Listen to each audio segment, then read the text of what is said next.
Hey, Zibs. So, I thought that since tomorrow is Mother's Day, this week I would talk about Mother's Day. So, I did what any self respecting geek would do, and I went to Wikipedia to learn exactly where Mother's Day comes from. It turns out it is originally from the United States. Yay, US.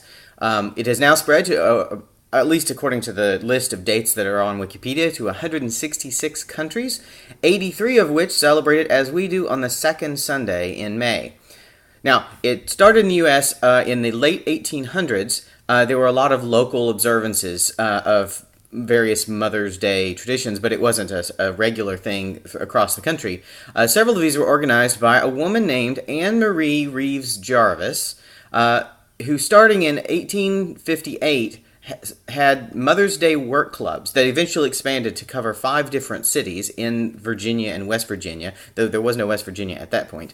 They did all kinds of work to improve sanitary and health conditions. They inspected milk. They hired women to work in the homes of mothers who were suffering from tuberculosis. When the Civil War came and West Virginia broke away from Virginia because of all of the contention over whether they should be with the Union or the Confederacy, the Mother's Day work clubs treated and fed soldiers from both sides of the army. And after the war, Ms. Jarvis was called on to organize celebrations and other efforts to reconcile the two sides of the conflict, which was, on the whole, apparently very successful.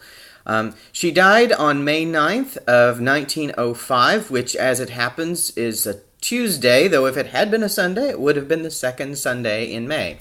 She had a daughter, Anna, who graduated from the Augusta Female Seminary, which is now Mary Baldwin College, in 1883.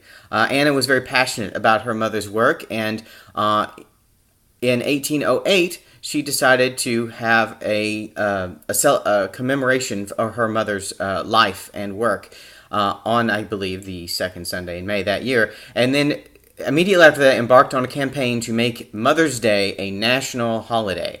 In 1914, she was successful. And unfortunately, well, let me get to that in a second. And then after her success, they created a shrine, which apparently is still there in Grafton, Virginia, International Mother's Day Shrine, which clearly they had a lot of... they believed that it would do well, even though obviously it wasn't international yet, but eventually it became that way. Unfortunately, by the 1920s, Anna was very, very disappointed in Mother's Day and how incredibly commercialized it had become. And she became very active in trying to change that. She particularly hated the sending of printed cards. She said, "A printed card means nothing except that you are too lazy to write to the woman who has done more for you than anyone in the world." So, Mom, I apologize for sending you a printed card. I hope that this video will help to make up for that.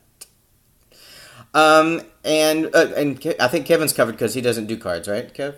So anyway, so it is now celebrated all over the world. Interestingly, it is celebrated on March 21st in most Middle Eastern Muslim countries.